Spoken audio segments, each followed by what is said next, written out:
पहला उत्तक आता है उपकला उत्तक, इसे बोलते हैं एपी।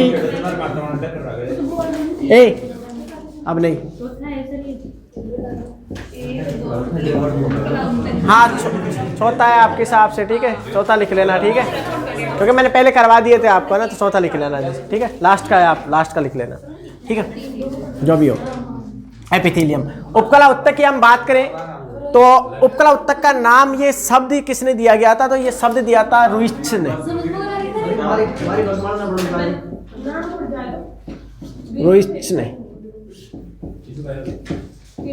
रुइच ने ये शब्द दिया था, ध्यान से सुन लेना। और इसका मतलब क्या होता है एपिथेलियम का, तो पहले आपको बता दूं, देखो शरीर में जैसे जितनी भी ग्लैंड होती है ना, ग्रंथियां, अरे हार्मोन एंजाइम पड़े होंगे, वो सब उपकला उत्तक से रूपांतरित हुए। आंत यानी पेट के अंदर आप जानते हो कि भोजन को अवशोषित करने के लिए माइक्रोविलाई सूक्ष्म अंकुर पाए जाते हैं, भोजन को अवशोषित करते हैं, कोशिका झिल्ली से रूपांतरित होते हैं, वो भी यही है उपकला उत्तक, ठीक है। यानी हर जगह ये कहने का मतलब है कि ये एक ऐसा उत्तक है जिस क्या कराता है, परतें बनाता है मतलब, और एक ऐसा उत्तक है जिसके पास रीजेनरेशन यानी पुनरुद्भवन की अपार क्षमता पाई जाती है, वापस जैसे स्किन टूट जाए वापस आ जाती है ना, हर जगह लेयर बनाने का काम करता है ये, और हमेशा ऊपर स्थित होता है, किसके, संयोजी उत्तक के ऊपर स्थित होता है। इसका नाम इसलिए पड़ा था एपिथेलियम, मतलब एपी का मतलब होता है ऊपर, यहाँ ये दो वर्ड देखे ना, इस एपी का मतलब होता है ऊपर, और थीलिया का मतलब होता है ग्रोथ यानी वृद्धि, थीलिया मान लो ना, थीलिया बोलते हैं थीलिया, तो थीलिया लिख लो यहाँ पर है ना, थीलिया इसका मतलब होता है वृद्धि, मतलब ऊपर वृद्धि करता है ये, और ढकने का कार्य करता है, और संयोजी उत्तक के ऊपर स्थित होता है, सीधी सी बात है। तो इंपॉर्टेंट बातें क्या है इसकी, ठीक है, संयोजी उत्तक के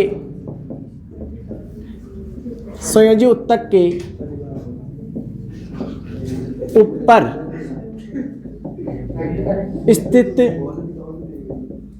होता है, संयोजी उत्तक के हमेशा ऊपर स्थित होता है, ये याद रखना है। और केवल टोटल जो उत्तक होता है उसमें से 10% ये होता है, हमने लिखा है ना 10% ये, ठीक है। सबसे ज्यादा उत्तक कौन सा था बताओ, पेशी उत्तक सबसे ज्यादा मात्रा में पाया जाता है, लगभग 50% के लगभग 40 से 50%, ठीक है। बाकी नर्वस ये 10% होते हैं, और कौन सा बच गया, एक और था ना संयोजी, ये 30% के लगभग होता है, ठीक है। तो संयोजी उत्तक के ऊपर स्थित होता है, इसमें क्या होता है, रीजेनरेशन की अपार क्षमता पाई जाती है, ठीक है। इस उत्तक में रीजेनरेशन को बोलते हैं पुनरुद्भवन, भवन की अपार क्षमता पाई जाती है।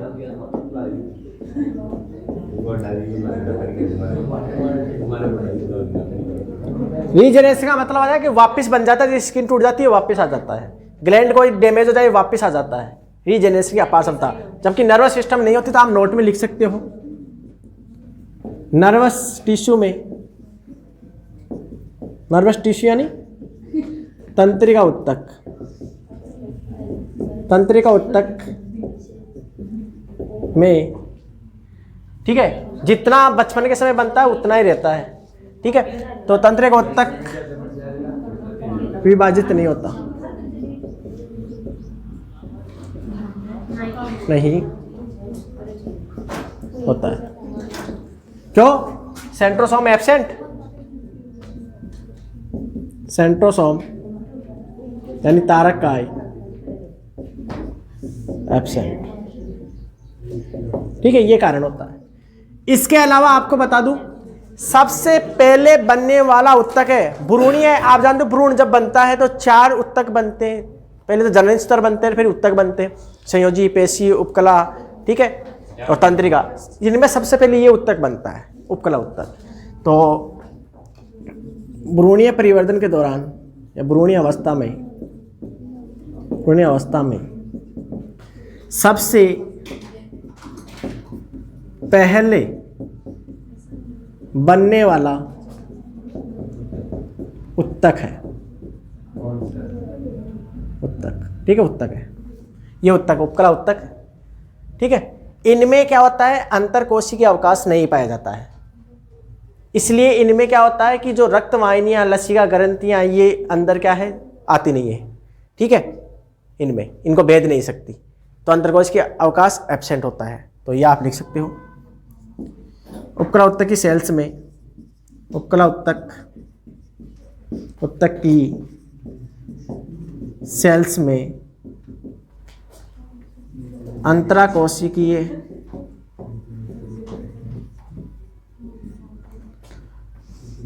अवकाश नहीं पाया जाता।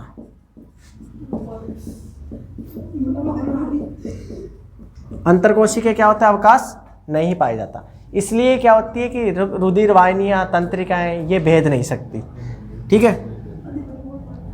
इसलिए रुधिर वाहिनियां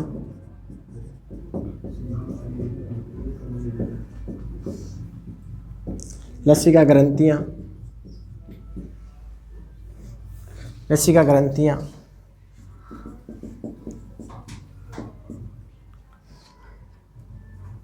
भेद नहीं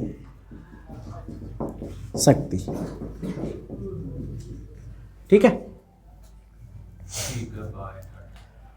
और हमेशा क्या है, ये एक प्रकार से क्या है, परते बनाने का काम करता है। यही एक ही उत्तक है जो एक प्रकार से लेयर या परते बनाने का कार्य करता है। तो इससे एक लाइन और लिख सकते हो आप, यह उत्तक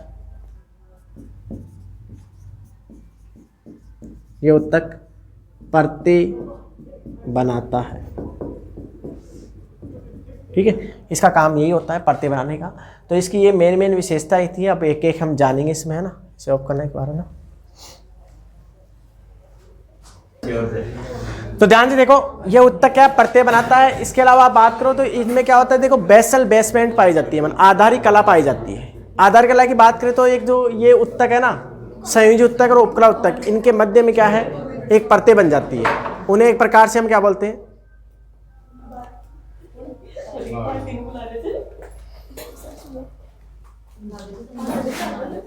ठीक है। तो इन्हें एक प्रकार से आधारी कला के नाम से जाना जाता है, ठीक है। तो लिख सकते हो आप, उपकला उत्तक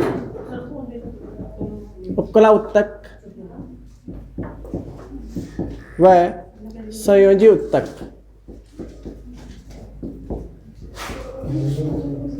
मध्य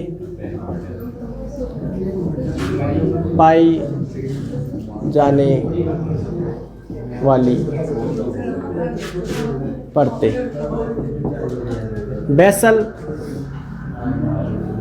बेसमेंट है ना, या बेसल लेयर कहलाती है। बेसल लेयर है ना, आधारी कला बोलते हैं इसे, आधार कला पाई जाती है। कहने का मतलब ये कि हाँ, मतलब ये कह रहे हैं कि उपकला उत्तक और संयोजी उत्तक को आपस में जोड़ती है, ठीक है। मतलब संयोजी उपकला उत्तक व संयोजी उत्तक तक में के बीच पाए जाने वाली परतें बेसल आधार के, जो दोनों के एक प्रकार से क्या जोड़ने का कार्य करती है, ठीक है। ये परत है इंपॉर्टेंट, जोड़ने का कार्य करती है। अब हम पढ़ेंगे ये जो कोशिकाएं होती है किस प्रकार रूपांतरित हो जाने, उन कोशिकाएं बात करेंगे। और ये जो कोशिकाएं हैं उपकला उत्तक की, ये एक प्रकार से एक दूसरे में क्या दस करे के आलंबन बनाती है, जोड़े रखने का काम करती है। उन्हें बोलते हैं सेल जंक्शन, यानी कोशिका संधियां, ठीक है। वो संधियां पढ़ेंगे, ठीक है, इसे लिखो ना। हाँ, उपकला उत्तक के कौन कौन से रूपांतरण है एक बार देख सकते हैं। तो उपकला सेल्स के या उत्तक के, सेल्स का मतलब उत्तक, सेल्स के रूपांतरण, ठीक है। कौन कौन से रूपांतरण एक बार वो देख लेते हैं हम। सबसे पहले इनकी बात करें, देखो आपने ये सुना होगा माइक्रोविलाई, सूक्ष्म अंकुर। जैसे हमारी जो आंत होती है, जैसे आंत, ठीक है, और इनमें क्या है, ऐसे ऐसे संरचनाएं पाई जाती है ऐसे। ठीक है, ये आंत है मतलब इंटेस्टाइन।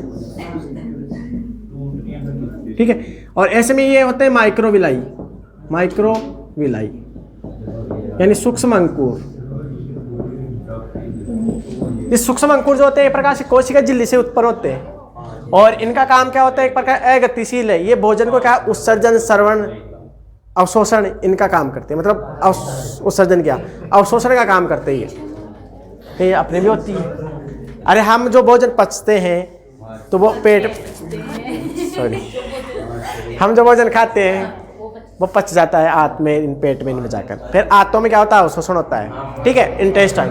तो वहां पर क्या होता है, ये माइक्रोविलाई पाए जाते हैं जो भोजन को अवशोषित कर लेते हैं। अगर ये अवशोषित नहीं करेगा तो खाने का मतलब क्या होगा, फिर खाए गया, खाए गया।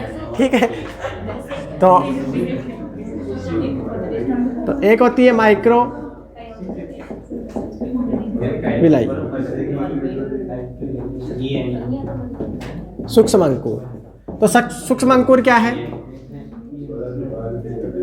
अकुंचनशील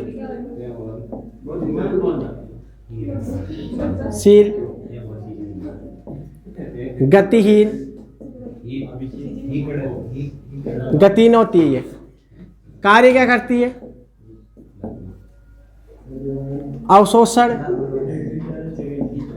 अवशोषण भी करती है, सिक्रेशन का काम भी करती है, श्रवण का भी। ठीक है, अवशोषण करती है, श्रवण का कार्य करती है। कहाँ कहाँ हो सकती है, एग्जाम्पल की बात करें, आंतों में, पित्ताशय में, पित्ताशय को अब गोल ब्लेडर बोलते हैं हम। ठीक है, गोल ब्लेडर, पित्ताशय जहां पर पित्त इकट्ठा होता है जो लीवर के अंदर बनता है। ठीक है, तो पित्ताशय में पाया जाता है पित्त की थैली बोलते हैं इसे। इसके अलावा पीसीटी तो आप जानते हो ना, उत्सर्जन तंत्र की जो इकाई होती है, नेफ्रॉन आपने पढ़ी होगी ना, ऐसे नहीं पढ़ी क्या नेफ्रॉन। फिर उसमें ये बोमेन संपुट हो गया, फिर ये हैने का लूप। ठीक है, अभी ऐसे बना रहा हूँ ना, बाद में बना देंगे। ठीक है, तो यहाँ का समीपस्थ भाग और दूरस्थ भाग होता है। तो समीपस्थ भाग को क्या बोलते हैं, पीसीटी। तो ये पीसीटी है, बाकी ये पढ़ाएंगे जब टॉपिक आ जाए, जब पढ़ा देंगे। ठीक है, तो समीपस्थ कुंडलित नलिका। ठीक है, प्रोसोमिक्सिल कॉन्वोलेटेड ट्यूब्यूल्स, है ना, ये बोलते हैं। तो इनमें पाई जाती है जो सूक्ष्म अंकुर। तो ये एक प्रकार से क्या है, रूपांतरण है, कोशिका झिल्ली का रूपांतरण होता है ये भी। ठीक है, इसी प्रकार और देखते हैं हम दूसरे पॉइंट पर। ठीक है, दूसरे नंबर पे देख लो आप। दूसरे नंबर की बात करें तो एक होता है सीलिया के बारे में सुना होगा आपने। सीलिया का मतलब क्या होता है, पक्षमाप। और हमने जब सेल वाला चैप्टर पढ़ा था कोशिका, जब सीलिया का पढ़ा था हम, सीलिया, तो पक्षमाप क्या होते हैं, एक प्रकार से गतिशील होते हैं और अंडवाहिनी, गर्भाशय इनमें पाए जाते हैं। क्या सीलिया, और तो क्या। ठीक है, तो ये क्या होते हैं, गतिशील, संकुचनशील,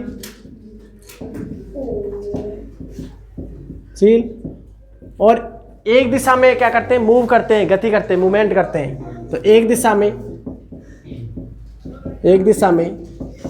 गति, वन साइड मूवमेंट।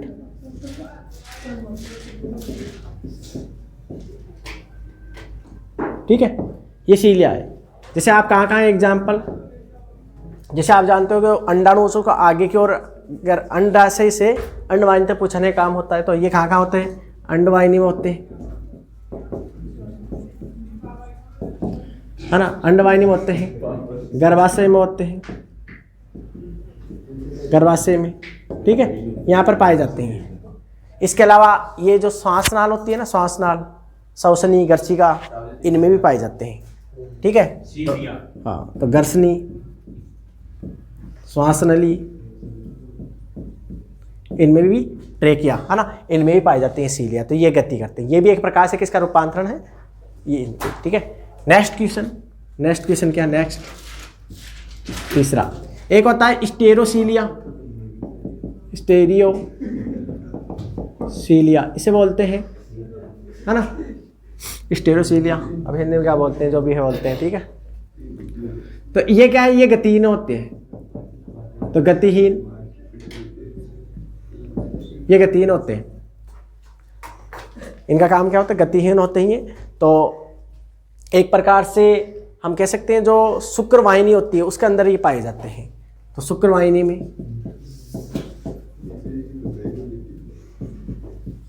में इनमें ये पाए जाते हैं, ठीक है। तो ये थे इनके प्रकार।